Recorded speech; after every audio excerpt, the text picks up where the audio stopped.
بسم اللہ الرحمن الرحیم۔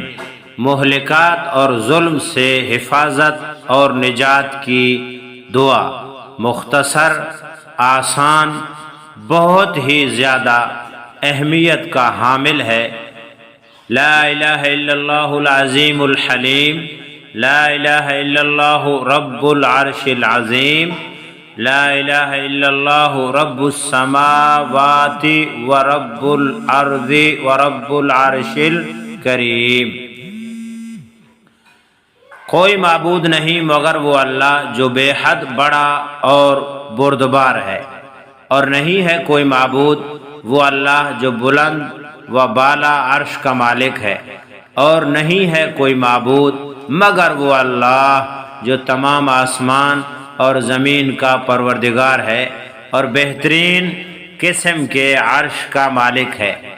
بخاری، الفتح الباری، مسند احمد میں یہ روایت موجود ہے۔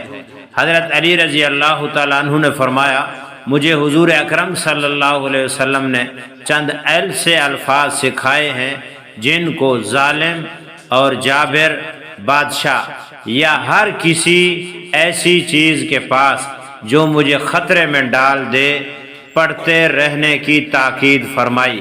احمد، نسائی، کنز۔ حضرت عائشہ رضی اللہ تعالیٰ عنہ فرماتی ہیں، حضور اکرم صلی اللہ علیہ وسلم اکثر و بیشتر یہ دعا پڑھتے تھے۔ ترمذی۔ حجاج بن یوسف جیسا ظالم بھی کچھ نہ بگاڑ سکا۔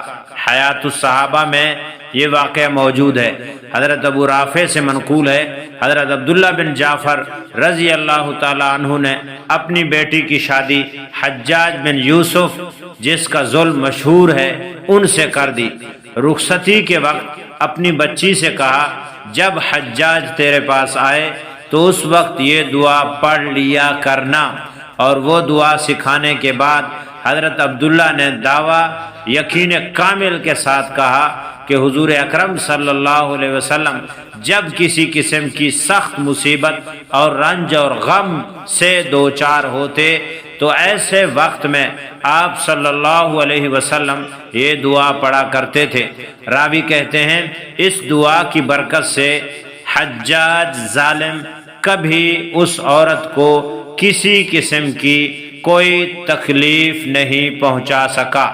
اس واقعے کو فتح الباری میں نسائی اور طبرانی کے حوالے سے اس طرح لکھا ہے کہ حضرت عبداللہ بن جعفر نے اپنی بیٹی کی جب شادی کرائی تو نصیحت کے طور پر فرمایا، جب بھی تجھے کوئی مصیبت پیش آئے تو قبلہ رخ ہو کر یہ دعائے کرب، مصیبتوں سے نجات دلانے والی دعا جو اوپر آپ کو پہلے پڑھ کر سنائی گئی وہ پڑھ لینا۔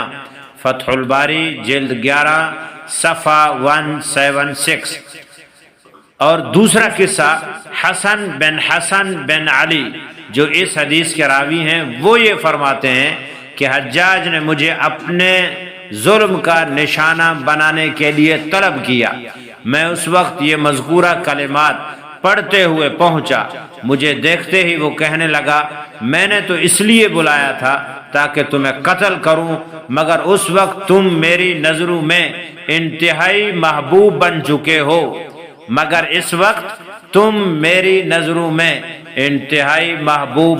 ہو، بتاؤ تمہاری کیا ضرورت ہے، مجھ سے مانگ لو۔ اس کے بعد ان کو باعزت بری کر دیا۔ فتح الباری جلد 11 صفحہ 178۔ اور قصہ نمبر 3، رسول اللہ صلی اللہ علیہ وسلم نے تلقین فرمائی، جو دعا عمل کیا تو نجات پائی۔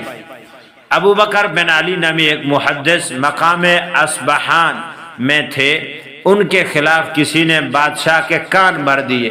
بالآخر بادشاہ نے ان کو گرفتار کر کے قید خانے میں ڈال دیا۔ اس واقعے کے راوی ابو بکر رازی فرماتے ہیں، میں اس وقت اصبہان میں ہی محدث ابو نعیم کے یہاں حدیثیں لکھا کرتا تھا۔ میں نے ایک رات اللہ کے نبی صلی اللہ علیہ وسلم کی خواب میں زیارت کی۔ جبرائیل امین داہنی جانب تھے۔ آپ نے مجھ سے فرمایا، ارے تم ابو بکر بن علی کو میرا یہ پیغام پہنچا دو کہ صحیح بخاری والی دعائے کرب کا اہتمام کرے جب تک رہائی نہ حاصل ہو جائے۔ صبح اٹھ کر میں نے ان کو اس خواب سے مطلع کیا، انہوں نے اس کے مطابق عمل شروع کیا، کچھ ہی دنوں میں اللہ تعالی نے ان کو نجات عطا فرمائی۔ فتح الباری جلد 12 صفحہ 177۔ تحقیق ابو الفتح ربانی اور الکامل وغیرہ میں محققانہ فیصلہ یہ ہے کہ حجاج ثقفی جیسے ظالم کے ساتھ عبداللہ بن جعفر نے اپنی بیٹی کا نکاح محض دفع شر کے لیے کیا تھا، ورنہ باپ اور بیٹی ہر دو اس نکاح سے راضی نہیں تھے۔ حدیث کے راوی حماد نے ابو رافع سے یہ نقل کیا کہ اس دعا کی برکت سے حجاج اس شریف زادی کے ساتھ ازدواجی امر میں بامراد نہ ہو سکا اور قریب ہونے میں ناکام رہا۔ الفتح الربانی جلد 14 صفحہ 263۔ ابن سنی نے بھی نقل کیا ہے کہ حضرت عبداللہ بن جعفر رضی اللہ تعالیٰ عنہ سے روایت کرنے والے راوی عبداللہ بن الحاد کا بیان ہے کہ حضرت عبداللہ بن جعفر رضی اللہ تعالیٰ عنہ ہمیشہ اس دعا کی بڑی تاکید فرماتے، نیز اس دعا کو پڑھ کر بخار زدہ کو دم کرنے کا معمول تھا۔ رخصتی پر اپنی صاحبزادی کو بطور خاص اس دعا کے اہتمام کی نصیحت فرمائی۔ بے گناہوں میں چلا زاہد جو اس کو دیکھنے، مغفرت بولی ادھر آ میں گناہگاروں میں ہوں، وہ کرشمے شاہ رحمت نے دکھائے روز محشر، چیخ اٹھا ہر بے گناہ میں بھی گناہگاروں میں ہوں۔ اللہ تعالی ہم سب کو سمجھنے کی توفیق عطا فرمائے۔ دیکھیں بہت مختصر دعا ہے مگر ہے جامع اور باکمال لاجواب، اس لیے اس دعا کا اہتمام کرنا چاہیے اور اس کو یاد کر لینا چاہیے۔ کبھی کسی وقت کسی مہلک یا ظالم کے ظلم سے نجات کے لیے، حفاظت کے لیے، بچنے کے لیے یہ دعا بہت کارگر ہے، مؤثر ہے اور بہت مجرب اور فائدہ مند ہے۔ لا الہ الا اللہ العظیم الحلیم، لا الہ الا اللہ رب العرش العظیم، لا الہ الا اللہ رب السماوات ورب الارض ورب العرش الکریم۔